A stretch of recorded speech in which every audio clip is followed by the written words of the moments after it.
ఒక చాయ్ పైసలన్నా, మీరు ఒక పూట చాయ్ తాగుతారు చూసినారన్న, ఆ చాయ్కి పెట్టే 10 రూపాయలు దాంట్లో దానం చేయండి అన్న.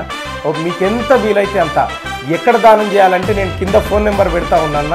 ఆ ఫోన్ నెంబర్కి వాట్సాప్గా అది ఫోన్పే కానీ గూగుల్ పే కానీ అకౌంట్ నెంబర్ కూడా. ఓటయ్యకు రన్నో తీను మారు మల్లిగోనికి ఇడు ప్రమాదమన్నో నిరుద్యోగ యువతరానికి ఉడగొట్టాలన్నో గుట్టకాయ మల్లిగోన్ని నమ్మొద్దురా అన్నో చింతపండు నవెన్గాన్ని నిరుద్యోగ విద్యార్థులపై కుట్రలు చేసుకుంటే ఎమ్మెల్సీ కావాలని నాయకులను జోకుతుండు వద్దురా అరే వద్దురా ఓటయ్యకు రన్నో తీను మారు మల్లిగోనికి ఇడు ప్రమాదమన్నో నిరుద్యోగ